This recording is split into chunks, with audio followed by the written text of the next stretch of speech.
Ma thuj në një paragraf që thuhet pezullim nga detyra. Ma të regonin këta juristat që flasin për ditë. Të ma gjenë një fragment ku thot edhe në qeveri, edhe në çdo lloj në kushtetut që ka një të shkruar kun pezullim nga detyra. Ma gjenë kun dhe jam shumë dakord. Avokat, pse erdhi ky vendim për zonjën Balluku mbi të gjitha dhe nëse merret një vendim për pezullimin e zëvendës kryeministres, a mund të merret dhe një pezullim dhe një vendim për pezullimin e kryeministrit? Po kjo i thonë që të shkatërrojmë çdo gjë, atë që është ndërtu. Nuk jemi Republikë e prokurorisë. Pra, nuk jemi Republikë parlamentare. Dhe nuk mundet askush të dalë mbi parlamentin e Shqipërisë. Dhe nuk ka rëndësi se ku do shkojmë tashmë. A do me ikë te Rama, apo do me ikë edhe më përtej, si thonë, se Rama, por jemi në kushtet që këto po shkelen të drejtat themelore të njerëzit. Qoftë ministër, qoftë zëvendës kryeministër, qoftë çdo lloj institucioni tjetër. Pra, nuk ka problemi që nuk ka vend, nuk du të hyj fare në historinë e ngjarjeve. Unë jam për këtu, pse ti nuk njeh rrugën ligjore për të kryer një veprim. Pra, nëse ti, si prokuror, ke arrit në një konkluzion që duhet, merr masa të tjera që të shkosh aty. Nuk mundesh ti bash presion, qoftë ministrit, qoftë zëvendës kryeministrit, ti bash presion me këto forma. Këto janë forma enveriste të kohës kaluar. Dhe prokurori për mua duhet 1 minutë më parë të largohet nga ajo detyrë. Ashtu edhe gjyqtarja që ka miratu pra vendimin e prokurorit. Avokat, kemi një vendim gjykate që e pezullon zonjën Balluku nga detyra. Pra, në fund të ditës është gjykata që e ka, po themi, vendosur këtë pezullim, këtë masë shtrënguese ndaj saj. Jam shumë dakord. Ma gjej një bazë ligjore në gjykatë që thot pezullohet ministri. Pezullohet drejtorat e gjithë me radhë, por pezullohet ministri dhe pezullohet zëvendës kryeministri. Ma gjej një fragment dikun që ajo gjykata, ajo gjyqtare, ai prokuror kanë arritur një konkluzion fjalën pezullim. Çfarë do thot? Ku e merr fjalën pezullim? Avokat, gjykata është bazuar në nenin 242.2 edhe pika 1, me vendimin që disponon pezullimin e ushtrimit të një detyre e shërbimi publik, gjykata i ndalon përkohësisht të pandehurit plotësisht ose pjesërisht veprimtarinë që lidhet me to. Kjo mas nuk zbatohet ndaj personave të zgjedhur sipas ligjit elektoral. Pezullimi i ushtrimit të një detyre e shërbimi publik, neni 242. Atëherë, në 242, se i pash edhe mram, që pa interpretonin pjesa ma male e avokatëve të krahit djathtë, se unë i kuptova shumë mirë se kush janë ata që japin interpretimet kësaj natyre, por nuk më intereson fare i djathtë apo i majt. Më intereson sepse për sa i përket nenit të cilën nuk flet për këta persona të zgjedhur. Tani, si mund të thush ti, pezulloj pasaportën, zëvendës kryeministres, deputetes parlamentit, e cila nesër, në 12 natës, shkon në një takim me organizatat e Europës. Si mund të thonë? Mund të thonë që ja s'kam pasaport me lëviz, po kjo është kulmi. Edhe gjykata kushtetuese kur pat rastin e Berishës, janë penu shumë që nuk thanë realitetin e vërtetës. Tani do detyrohen tani për ta ndryshuar dhe për ta thënë që të gjitha këto veprime të kryera nga ana e prokurorisë dhe gjykata janë gabim. Dhe nëse nuk del kështu, atëherë nuk do të më marrin asnjëherë më për të dhënë asnjë lloj komenti në to. Nëse gjykata kushtetuese nuk do ta prishin këtë vendim, është vendim politik dhe i keq përdorur nga prokuroria dhe gjykata. Pra nuk e kanë, pra që këtu jemi, që koncepti i tyre në këtë marrje vendimi është krejt absurd, se nuk thot për rolin e ministrit, sepse ministri pra shkarkohet dhe propozohet, pra janë dy mundësi, nuk ka që pezullohet ministri. Dhe pezullimin e ministrit nuk ka fragment që del kund, por e pushon, propozon, është kryeministri që i propozon. Po kryeministri ka marrë një vot besim te parlamenti nëpërmjet dekretit qeverisë. Çka do thotë që nuk mund të dalësh dhe ketë pa mundur të largohesh nga të futesh në këtë situatë. Por ai prokuror dhe ajo gjyqtare janë nis nga veprimet të pa matura mirë, krejtësisht politike. Edhe herë nuk du fare, nuk më intereson fare është majt apo djathtë ajo. Më intereson thjesht ligji në Shqipëri që keq interpretohet nga organi i akuzës dhe gjykata. Nuk më intereson është pra socialiste apo demokrate. Unë marr rolin e ministrit dhe zëvendës kryeministrit. Nuk du fare të hyj në terma të tjera. Avokat, çfarë duhet të bëjë një prokuror kur dyshon se një ministër apo zëvendës kryeministër mund të prish provat ose mund të përsërisë edhe një herë një vepër penale siç është pabarazia në tendera? Si duhet ta ndaloj këtë zyrtar që ajo të mos përsërisë edhe një herë, po themi, të njëjtin krim? Dakor. Atëherë, çfarë thot ligji?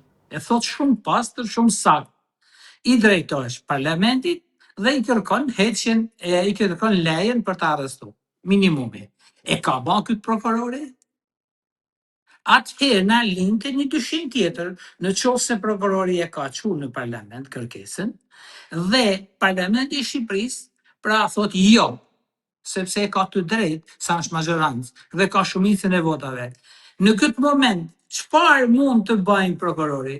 Por prokurori duke mos pas garancinë të ky hetim dhe gjithmonë i kërkohen me çdo kusht që mendojnë që firma e ministrit është gjithçka, jo, sepse nëse do kemi pas pra prova dhe deklarime të këtyre drejtorëve të drejtorive që ka urdhëruar ministri ose zëvendës kryeministri për ta firmos, pra dhe ai në atë moment duhet kishte largu nga puna vete dhe duhet kishte bën një kallëzim penal i binë në murdhje për këtë arsye. Por këto nuk ekzistojnë këto gjëna që ne të arrim në këtë.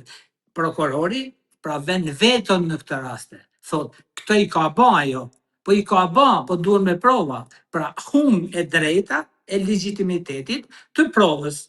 Çka bën prokurorin e nxjerr aut jashtë loje, sepse nuk din ai çfarë do thot në momentin që do ja hedhin poshtë gjithë këtë. Si çfarë do thot prokurori se gjykata? Sepse është shumë e rëndësishme, ne nuk duhet të shohim të majtë të djathtë, ne duhet të shohim drejtësinë në vend. Drejtësia është respektu procedura apo jo? Nëse nuk është respektu procedura dhe ai prokurori prep në punë, atëherë në çfarë vlerë ka më të jetosh në Shqipëri ose të rrish duke nigjuar prallat e tyre.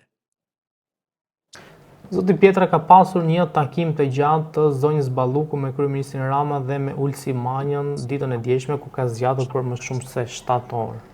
Çfarë besoni që ka ndodhur në atë takim? Tani pse rrinë bashkë dhe pse diskutojnë dhe nuk mund të krijojmë idenat e partisë kundërshtare ose opozicës në mënyrë që të bindemi se vërtet këto biseda ose këto takime bëhen për mbledh, për të shikuar, për të rregulluar situatën e njëri e tjetrën.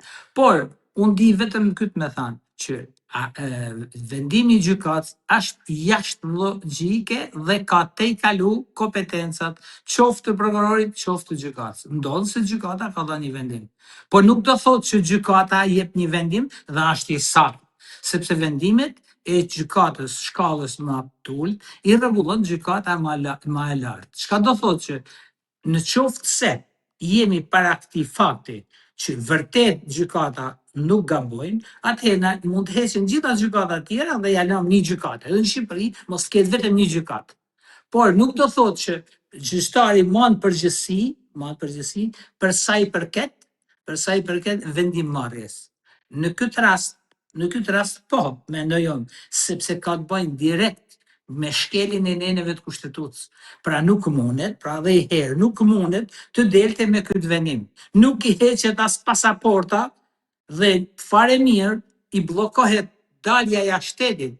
Ti mund të marrësh pasaportën, po mund dal me kartë identiteti, po marrëm një shembull. Çfarë do thotë kjo? Pra nuk vet argumentimi i prokurorit dhe vendosja, vendimarrja e gjykatës është krejtësisht aut. Pra është thjesht politike për të realizuar ato mbledhjet ose të dëshirat e opozitës. Por ama që do ta kenë pas një mbështetje prej institucioneve ndërkombëtare, këta kanë pas. Por që a janë penu, po të thamë edhe që janë penu. Sepse nuk mundën me e ba një veprim të tillë, po nuk pat një garanci. Nesër pas nesër do përfunojnë edhe këta në kosh plenas, qoftë gjyqtari, qoftë prokurori. Avokat, cili është vendimi i Ramës lidhur me këtë situatë sipas jush? Çfarë rrugësh ka për të vendosur Rama? Pra si do dal nga kjo situatë? Do shkarkoj Ballukun, do e mbaj Ballukun, se edhe po e mbajti është e pozulluar, pra do e çojë në gjykatë kushtetuese vetë kryeministri. Si zgjidhet ky ngërç, nëse është ngërç juridik, le të themi, sipas jush? Është pak e rëndësishme se çfarë do. Unë nëse do në menimin tem personal, ne po shkojmë drejt një qeverie shumë palshe, sepse edhe qeveri teknike në legjislacionin shqiptar nuk ekziston, por në një qeveri shumë palshe. Çka do thotë që përfundimisht, pra gjithë kjo zullum që ka arrit deri në këtë moment, rezulton që jemi para një veprimi që duhen marrë masa me njëherë. Por duhet të them edhe këtë gjë, që nuk është pra e djatha ose opozita, nuk është as në gjendje që nesër po të bëhen zgjedhje, ata nuk arrin me marrë asnjë gjë. Dhe unë po them që për mendimin tim që kryeministri i Shqipërisë mund të bëjnë këtë, që nxjerr shkrim qeverinë, shpërdan, me fjalë shpërdahet parlamenti, shkon në zgjedhje për 40 ditë, shkon në zgjedhje dhe shife se kush e fiton prap. Vetëm kjo është, ndërsa në qoftë se këta do të arrijnë, po nuk arrin të shkojnë te kryeministri me këto forma, sepse këta ose janë politikat e tyre për të mbrojtur kryeministrin e Shqipërisë dhe po merren me Belinda Ballukun, ose këta në aparencë po u hedhin syve opozicës dhe qytetarëve në Shqipëri, që ka noll vjedhje, ka noll poshtërsina, ka noll korrupsion, këtë e dim, jemi pra, e din gjithkush në Shqipëri deri më sot. Janë marrë miliona, miliarda lekë, euro, çfarë dush, janë marrë. Por ama mekanizmi që ka gjetë me shku në këtë formë do të mesin në dorë dhe do marrin pafajësi për veprimet paligjshme të prokurorit. Tani, a është prokurori ai që po i bën këto veprime për të dalë vetë i paligjshëm, apo jo? Është një pikë pyetje. Dhe unë kam dyshime që edhe kjo mund të jetë që prokuroria pra kryen këto veprime në kundërshtim me ligjin, që t'ja hedhin poshtë gjykata kushtetuese dhe pastaj ai nuk është në gjendje të bëjnë edhe hetime të tjera, sepse gjitha provat e marrën në këtë formë ose veprimet e kryera në këtë formë kundërshtim me ligjin do kundërshtohen nga gjykata kushtetuese, e cilat ai nuk ka më mundësi as të hetojë as çështjen. Pra ju po thoni që kjo është një formë për të shpëtuar Belinda Ballukun? Kjo është për shpëtu Belinda Ballukun, për shpëtu qeverinë e Ramës, për shpëtu shumë gjëra.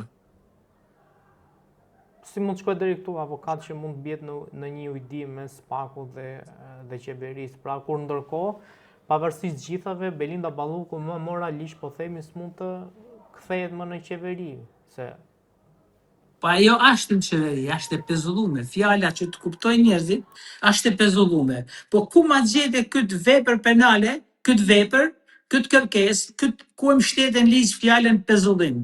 Ma gjej dikun ata juristat që kanë qenë, të ma gjejnë këtë fjalë pezullim, pezullohet ministri. Ku e ka legjislacioni shqiptar ose në çdo vend botës? Edhe sikur mos me ditë fare, fjala pezullim nuk ekziston për ministra, për kryeministra. Nuk ekziston aty. Pra ka gjetë një mekanizëm që dalin bllaf. Dhe ky bllaf pastaj do kthehet bumerang dhe nuk mundën bot me ba hetime manej. Kaq. Zoti Pjetër, çfarë ndodh nëse gjykata vendos pezullimin e kryeministit Rama? Nuk shkon ma, kupton. Por, Kryeministri. avokat, dakor që nuk shkon. Problemi është që mund ndodhemi para një fakti që prokurori kërkon pezullimin e kryeministit Rama, gjykata ja miraton këtë kërkesë prokurorit dhe jemi para fakti që ka një vendim gjykate që pezullohet kryeministi Rama. Çfarë ndodh? Këtë dua unë. Po, atëherë po të mund çfarë ndodh. Do lehen gjitha punët e Shqipërisë dhe do merret qeveria me prokurorin. Do mbledhin kushtetuesin, do vendosin një ndryshim kushtetues, edhe çfarë do i bëjnë pastaj? Ata kanë gurin dhe arrën dorë. Pra, është si puna e 97, po them, që këta morën 80 e sa deputet. Edhe të njëjtën gjë bëni. Ky zullum do ta muin. Por nëse arrihet edhe kjo që të thot prokurori, i çfarë do lloj prokurori në botë, që ne thot të pezullojmë kryeministin, është nonsens. As ata juristat që kanë marrë, që janë vitit parë të universitetit të drejtësisë, edhe ata e kuptojnë që fjala të dalin një prokuror dhe thot pezulloj kryeministin, është nonsens. Ata që shkollës magjistraturës me drejtorin mund t'i bëjnë këto lojra sa dush dhe mund të krijojnë ide se atje së mësojnë gjë, vetëm çfarë nigjojnë, se nigjojnë vetëm ato si s'po bëjnë ndryshimet në kodin penal, pra do të arrijmë në një vend jo të viteve 45, por edhe më të tmerrshme. Pra nuk ekziston një mundësi.